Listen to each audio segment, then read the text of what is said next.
Hey guys, this is John, and I'm playing mishtup in a 15 plus 10 game on chess.com. Alright, he opens with e4. Let's play e5. Double king pawn. I don't often defend this way as black, but I used to play it a bit. Okay, knight c6. Apologies if you can hear that noise in the background. That is a snowplow. Okay, let's play bishop c5. I usually like to play this move in order to avoid knight g5 and the two knights defense. Knight f6, perfectly good on move 3, but you do have to be ready for the complications after this. So, okay, let's play knight f6. All right, so my opponent's going for the principled line. There is quite a bit of theory here. Most of the top players prefer d3 instead of the outright d4. However, this is a good line to know. I mean, regardless of your strength, if you're an e4, e5 player, especially Italian game player, you should probably be aware of this line. In fact, I often recommend it to especially some of my students rated below 1600 or so. Okay, knight c3, so this is going to get sharp. Knight takes e4 as the move here, and now white should castle.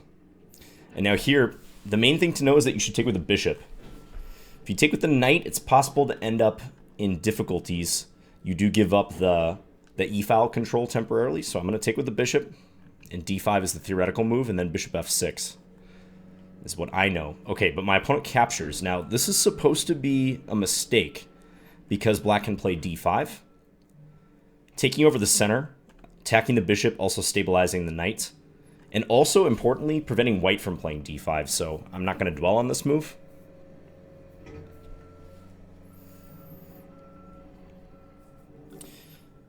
All right, I hope you guys are doing well. I'm recording this on a Sunday evening. I know I haven't been posting much lately, but feeling like I'm going to get back into the groove of it very soon. Okay, bishop to d3. So I could capture here, but that does invite queen e1 check. Fork on the king and the knight. I could play the knight back to e4, but I kind of think I'm better off just developing here. So castling, getting my king to safety. Yeah, also, if white gets a chance to play bishop a3, you know, let's say knight takes c3, queen e1 check, knight e4, bishop a3, that could stop me from castling. I'm not sure I should really invite those complications when I'm already up a solid pawn. So let's go ahead and get that king to safety.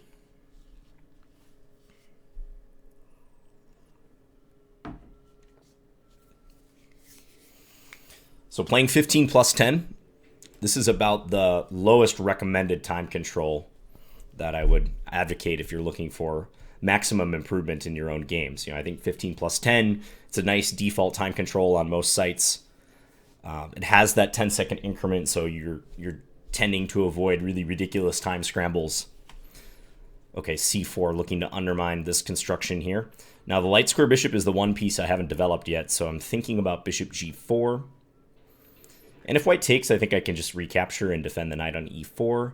I'm just scanning for any sort of tactical complications that may result after that, but it looks solid to me. I mean, I definitely like the appearance of this move. It also discourages white from capturing on e4 because I can still take with a pawn, and that will be a pin on the knight on f3.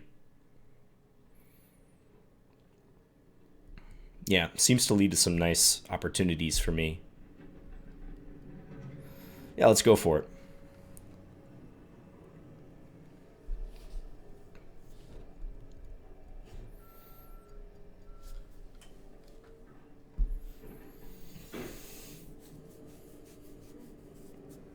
With my opponent's rating, he's right on the border between what I would usually put in the Climbing the Rating Ladder series and just the general standard series.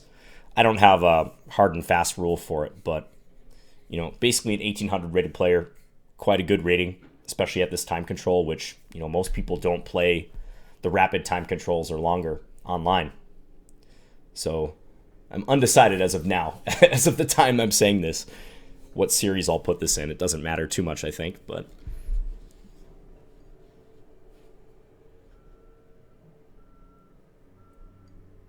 yeah, this is not a nice position for white. He plays a solid move, just defending d4. I'm thinking about rook e8, further prop up the knight. I'm thinking about even something aggressive like f5. Another defense of the knight, maybe even menacing f4.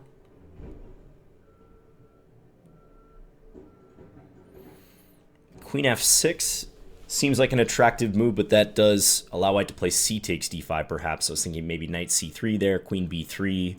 It's probably unnecessarily complicated. Knight b4 could be considered, jumping in and attacking the bishop. Knight b4 actually looks decent. I take some pressure off of d4, but I like that because if bishop to b1, I might have knight c3. Although then queen b3, knight takes b1, queen takes b4. My knight on b1 is not going to get out. Okay. Yeah, this f5 move also really catches my eye. Thing about f5, though, you definitely expose your king on this diagonal here. On the a2, g8 diagonal. So, you know, if f5 take on d5 queen takes, I have to be aware that something like rook c1, let's say, is going to threaten bishop c4. I don't know that I need to go fishing in waters like that. I have this pin on the knight. There's no reason to take unless concretely it does something pretty nice for me. So I want to keep that pin. I'm still looking at this knight b4 move again, or rook e8. Rook e8 was one of the early moves I mentioned. I don't really see a whole lot wrong with it.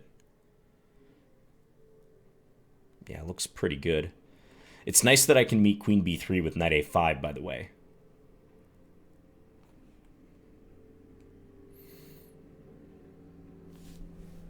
Knight e7 also comes to mind. Maybe try to put the knight on f5.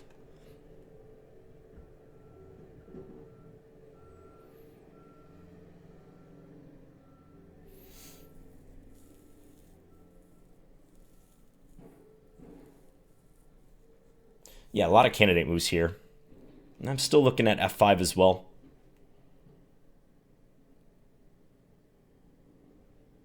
Okay, let's play rook e8. Looks solid. I don't see anything wrong with it.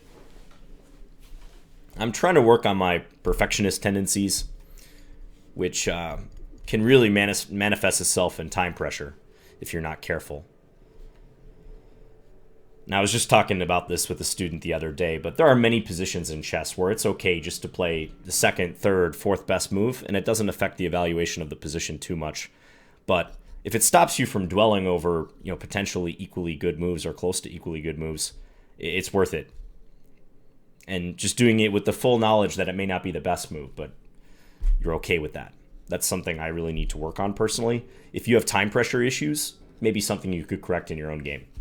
So like h3 and g4, not even something I would have taken super seriously a couple moves ago. I mean, white can try to break the pin this way, but it looks pretty risky to me.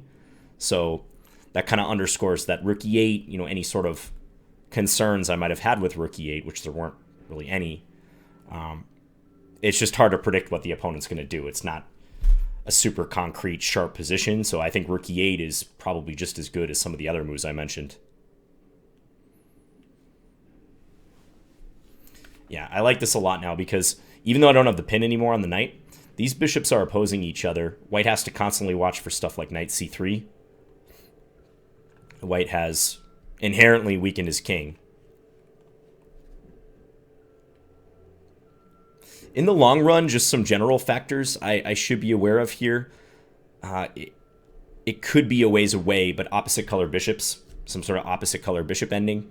Since white does have a dark square bishop and I don't, you know, I'd like to avoid simplifying into something like that if I can. Okay, rook e1. So knight c3 could be played. That'll probably just amount into trade. Could capture here, which will give white an isolated d-pawn. This knight b4 move is looking even better now.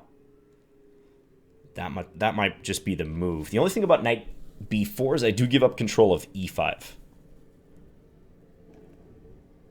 But otherwise, it looks like a pretty nice move. Let's say knight b4, bishop takes e4, bishop takes, and then I'll be threatening knight c2. Yeah, I like the look of that a lot. All right, let's do it. Trust the instincts.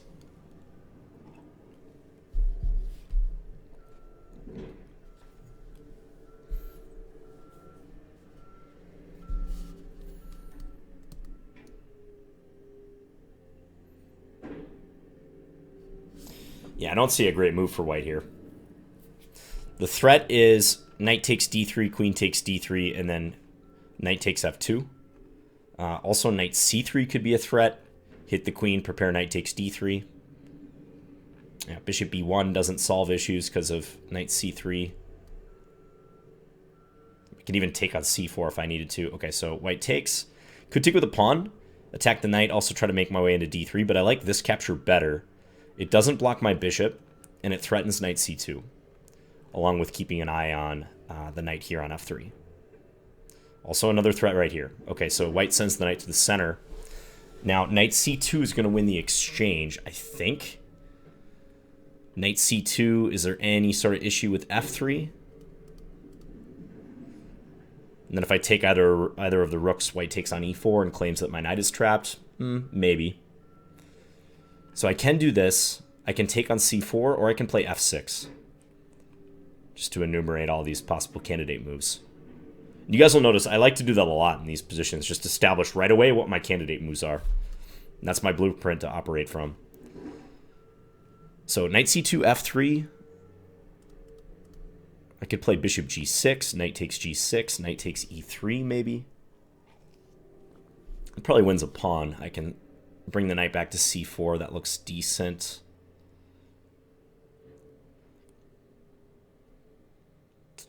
f6 could be met by f3 perhaps. And if bishop g6 try to take.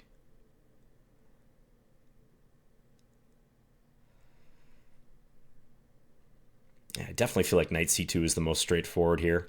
So knight c2, and if f3, I don't think taking either of the rooks is right. Say I take e1, white takes e4. Yeah, although even there, f6 is pretty decent because the knight has nowhere to go. Okay, I'm just gonna play knight c2. I don't see any issue with it. If white plays f3, I'll reassess. But I have multiple good options that look just strong here to me after f3. I mentioned one of them before. So yeah, white doesn't even play one of the moves I was considering. So now I can very comfortably win either of those rooks.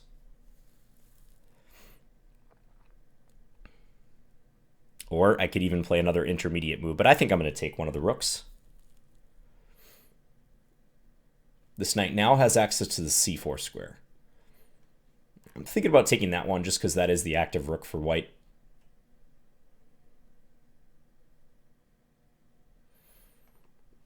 Although if I take this one, send white's queen to the corner, let's say f6, knight c4, queen takes d5, that might be kind of nice because I could get in bishop to g2 after that.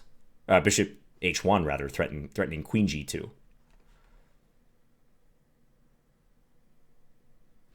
Yeah, let's take the rook on a1. And white takes back. Now, am I going to throw in this f6 move? Seems to win time, so I kind of like it. Let's do it. No danger of anything happening here. You know, I mentioned when you're thinking about pushing that f-pawn, got to consider the danger involved.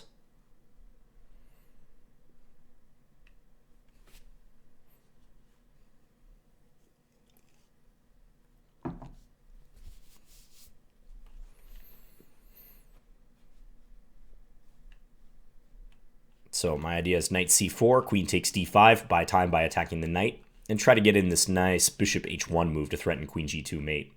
It's going to be tough for white to stop.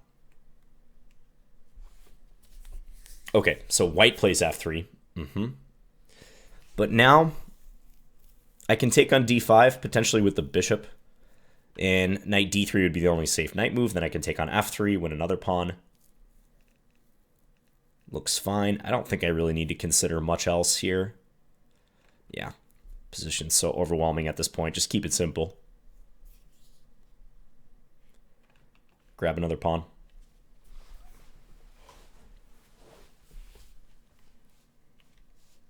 Okay, knight f4. Considering queen d6, finally get the queen off the back rank. That would threaten rook takes e3. Yeah, I really like the position of the queen here because if the knight moves, queen g3 is incoming. So that's looking real nice. Let's play that. I have an undefended bishop on f3. Got to be aware of that, but I don't see a good way for white to exploit it, so I'm not too worried. Yep, and a4 doesn't do anything to address this, I don't think. It does give the queen access to a2, but it's just one check. Yeah, it doesn't do much. I can just sidestep. I can even play bishop d5 if white plays it right away. So I'm just looking at rook takes e3, rook takes e3, queen takes f4. If then queen a2 check is anything to be concerned about, but I think just king h8. Yeah, the rook's under attack. The back rank's covered by my other rook. No problem. Yeah, no deflections are going to land. I'm threatening mate. So let's play it.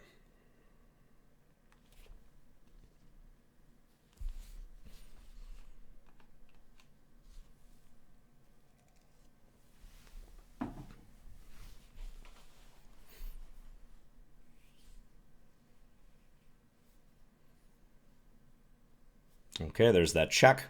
Could also go to f8, but I don't think there's a reason to allow white further checks. So we'll just come here. Ah, queen there. Okay, that move I didn't see. So that did allow white to do this. And slight trap, I can't take on d4 because that would allow rook e8 check. So that was a mistake on my part, allowing this and this. Okay, I lose a little bit of material, but I'll still be up some nice pawns here. Maybe just rook d8.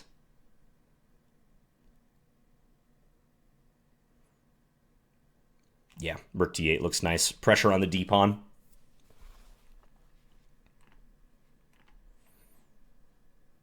Yeah, should have seen queen a2, queen f2 coming.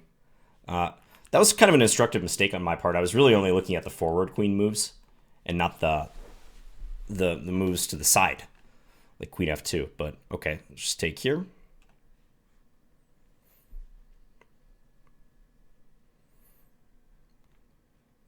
Now I can get the queens off the board, and I'll be up 3 pawns. Okay, rook here. So I think this is probably a good time just to play a pawn move around my king. Although, again, rook e8 is a threat, so be aware of that. If I were to play h6, for instance, rook e8 check, if I take, I would lose the queen on d4. So if h6, rook e8, king here, white would have queen f5. I guess I could play g6 after that, but then rook e7. Oh, no. Queen there is actually, queen f5 is not possible because there will be a pin. There's all this pin action on the diagonal. So, kind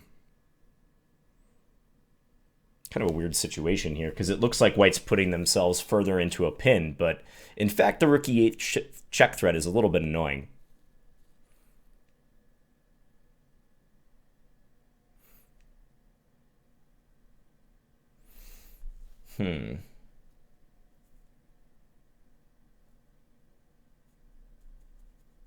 Could play g6, rook e8, king g7, but then white can trade the rooks and take on a7. That's not going to be immediately over.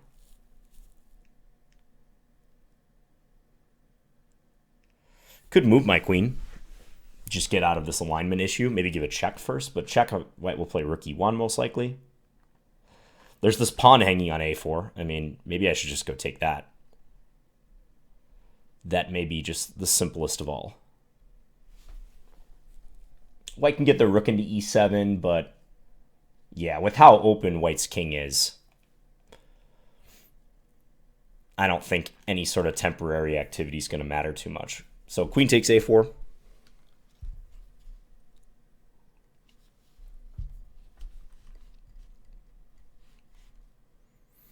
Okay, queen e2. Now I could trade.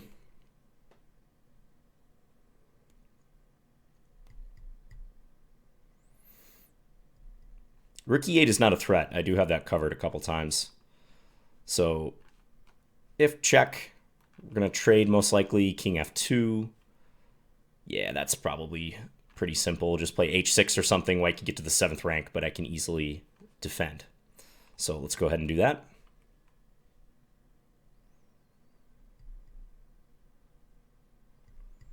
And I'll start pushing all these excess pawns. Okay, so my opponent resigned. So I slipped up at the end by allowing this queen a2, queen f3 thing. I thought I was flat out just winning some material here, 2 minor pieces for a rook. And it turned out okay, but there were a couple tricky things to navigate, like rook e3. Also right here, I did have to be aware that queen takes d4 would run into rook e8. Yeah, someone said in the chat, yes, the rook for the 2 minors, but I don't think the bishop was part of the calculations. You are correct about that, Hugo Wolf. I didn't see that coming. Still, though, chess.com does not register it as a mistake, blunder, or missed win. So, but that was clearly a mistake on my part. Let's take a look at this game. I'll click over to the analysis. Yeah, okay. So, double king pawn opening. Giuoco piano. Yeah, I usually advocate bishop c5 for most players over knight f6, the 2 knights. Not because theoretically it's any stronger than knight f6, but it does avoid knight g5 in a quick attack against f7, because you can play queen takes g5, the knight's undefended. Whereas if you play the 2 knights, you got to know what you're doing after this, because if you play into like the fried liver, you might get hurt. So you definitely should be aware of how to play those positions. But again, it's kind of a matter of choice. There's even other options like bishop e7, a Hungarian defense. But I think bishop c5 makes a lot of sense for most players. So c3, knight f6, and now d4. So this line is aggressive and it is principled. The idea of c3 is to try to build this big pawn center, these 2 pawns side by side. But the way that I react in the game is sort of the critical test of it. That's why the top players prefer d3, the Giuoco pianissimo. Just playing more slow here, potentially looking to expand on the queen side later too. Oftentimes white will do this characteristic knight maneuver, knight bd2, later to f1, then to g3, over to the king side. Ton of theory here that has developed, especially in recent years. But regardless of what side you play, you should be aware of what happens after d4. These are in many opening textbooks. There's been lots of games. Black should for sure check here on b4, because if you don't check, then white's going to be able to keep the center intact. So bishop b6 invites white to start rolling in the center. E5. So you want to give this check. Knight c3. Bishop d2 is more solid, whereupon black can choose between bishop takes d2, knight b takes d2, d5, or knight takes e4. If you're interested, you can have a look at those lines as well. They both tend to work out to basic equality. Knight c3, more enterprising, white offering a gambit, so knight takes e4. Now my opponent correctly castled bishop takes c3, so if black takes with the knight instead, and then takes on c3, it's well known that this can lead to problems for black. So, in fact, white's already winning from here. You do not want to get involved with this. So, much better to take with the bishop, keep this file closed, and look to play d5 as soon as possible. And it's so important for white to stop black from playing d5 that d5 here for white is the main move.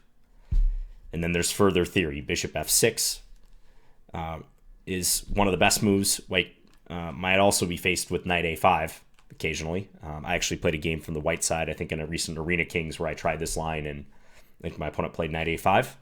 But bishop f6 is the line that I always was taught. Rook e1, knight e7, rook takes e4, d6, bishop g5, bishop takes g5, knight takes g5, h6. There's theory here as well. There's this line that runs queen e2, h takes g5, rook e1, nice triple attack on the pinned knight on e7, bishop e6, d takes e6, and then f6. And here too, black is doing fine, but there's still some stuff you should know. Rook e3, white can try to play rook h3 to try to exchange off the rook and get into h5 with the queen.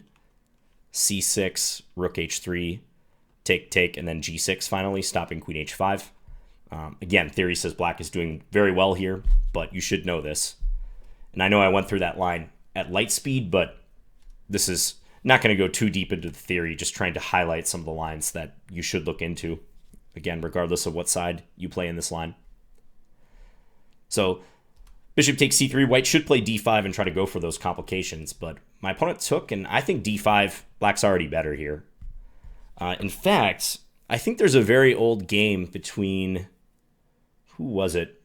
Steinitz and Lasker, like 1896, their world championship match, where Steinitz, I think, on a couple occasions played the white side of this position and tried to prove that white was doing well in these complications. Bishop a3 stopping black from castling, black ripping here, and then rook e1. And the solution that Lasker came up with that I really like is bishop e6, rook takes e4, and then queen d5, looking to castle long. And black retains an extra pawn here.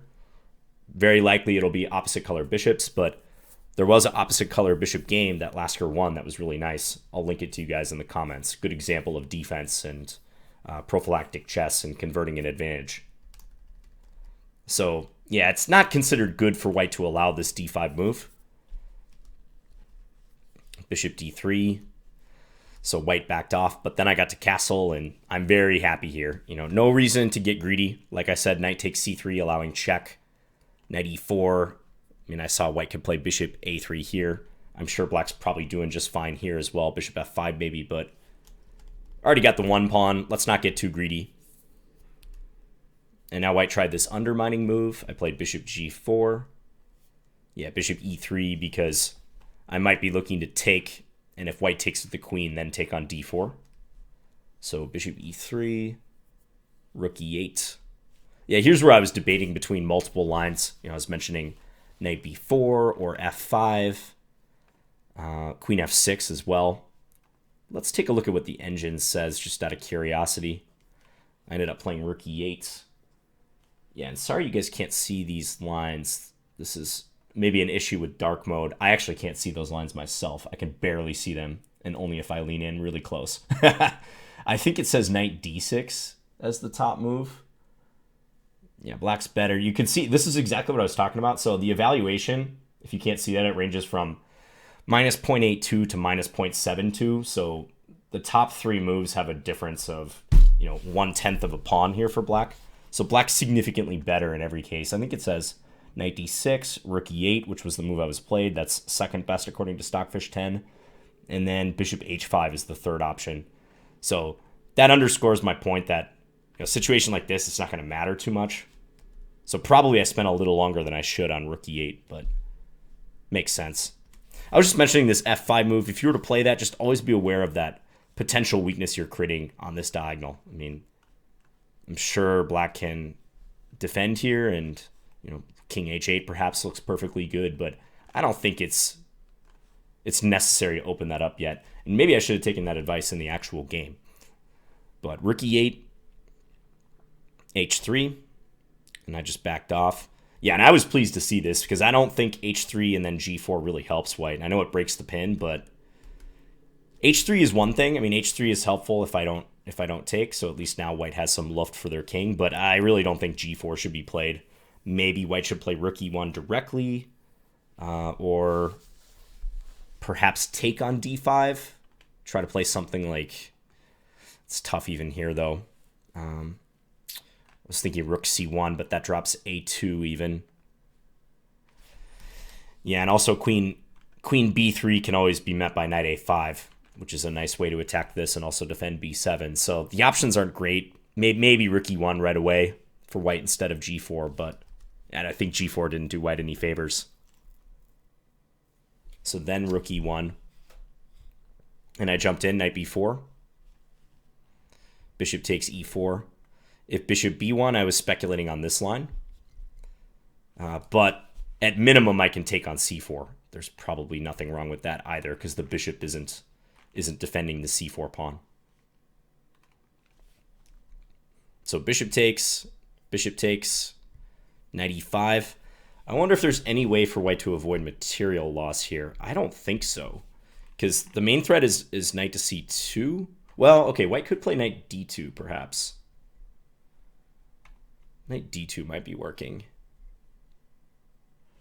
Knight d2, attacking the bishop, so if knight c2, white can play this, and if I take one of the rooks, maybe back the knight off and claim that the knight is trapped. All these squares taken away. Same thing if I take on a1. Just back off the knight, and this knight is trapped. But, yeah, knight d2, maybe throw in this bishop move. Still looks really bad for white. Yeah. If queen here, maybe bishop back, then I'm threatening this fork along with that one. Queen f3. Yeah, lots of stuff to do. Just back the bishop off, maybe. Again, threaten knight c2. So it's pretty unpleasant for white. So white jumped in knight e5, and I went here, and then takes. Yeah, I was thinking f3 is what white would play, but then I was saying at minimum I can play bishop g6, or possibly stronger, knight takes e1, f takes e4. Again, white trying to prove that this knight is trapped and try to get 2 minor pieces, but there's this f6 move. And if the knight goes back here, we can trade it. So that's probably the line I would have gone for if white had played f3. So takes on d5. I took a1. Yeah, knight takes e1, also good. But just trying to take the rook further away, maybe make white shut down their queen in the process. Yeah, f6. If knight c4, I was going to play queen takes d5. I was hoping for this line. Unusual motif to threaten queen g2 mate. Force white to play f3. But white played f3 here. And I just took. Then took again. Yep, and I think all this is fine. So, yeah, just let my guard down a little bit here. Fortunately, it didn't impact things. It's kind of a weird pattern. Queen a2 check, queen f2. So I guess I'm not completely surprised I missed it, but I should see that. So this might have been a good time for like a prophylactic move, like maybe king h8 directly. Kind of tempting also to think about g5 to try to move the knight away so I can land queen g3, but white can play knight h5 and guard the g3 square, and I might have created a weakness on f6. Doesn't look like I need to speculate on that, so yeah, maybe a king move or a doubling of the rooks even could be decent here, or bishop d5 if I want to be super duper solid. Bishop d5 and then try to double the rooks like that with this diagonal covered. So a4. And the last thing I want to check is if white has any sort of chances here. I mean, actually, in hindsight, maybe I should have gone to f8 with the king. But white could play queen a3 check there. So king h8 here. Yeah, now, it's so important when you make a mistake. So at this point, I knew that I had made a mistake in allowing white this counterplay. I mean, I'm pretty sure the position is still totally winning for black. Let's just see the engine eval out of curiosity. Yeah, so it's still, the engine still says black is minus 3.5 or plus 3.5, however you want to look at it. So 3.5 point advantage for black. But it's so important after you've made a mistake like that to try to gather yourself and not make a quick move out of frustration or just tilt that you overlooked your opponent's last move. So here, I think it would be very easy to play queen takes d4 and just say, oh, the bishop's dead, let's just grab a pawn. But then you're going to run smack dab into this move, check, and you're going to lose your queen, and that's a whole new ball game. So I highly encourage you to do that. You know, if you make a mistake as I did, especially in a position that you thought was pretty much over, like don't autopilot your next decision. If anything, you should spend more time on your next move to make sure you're not compounding the error. Because errors come in pairs or even trios. They really do. So you want to make sure you're avoiding that. So rook d8. Just so if white does take this, I can win the d-pawn cleanly. And white did take, because if queen takes, this endgame should be pretty easily winning for black. Up 3 pawns, rook's active. I mean, 3 pawns like this with really hardly any weaknesses is insurmountable. I mean, the only time you'd be worried about this is if your opponent had an extremely active rook and your rook was totally shut down.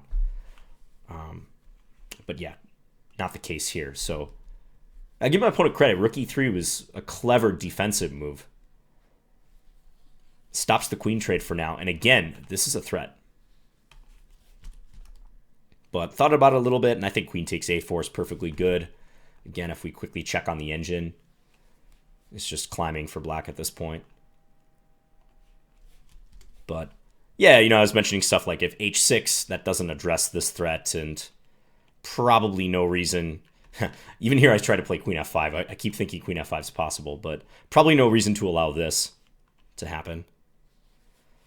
White pick off a pawn, and queen endgames can be tricky to win because the threat of a perpetual check is always pretty high, much higher than in a rook endgame. So I'd much rather play a rook endgame up 2 or 3 pawns than a queen endgame up 2 or 3 pawns. because with the queen on the board, your opponent can always hope for a perpetual check. So just took here. Yeah, now queen e2 did allow me to trade. Hard to say what white should do here. I guess rook e7 was the move I was expecting, but I saw I had several checks. I'd probably play this check just to try to centralize the queen with a gain of time like that, and then kind of decide what to do.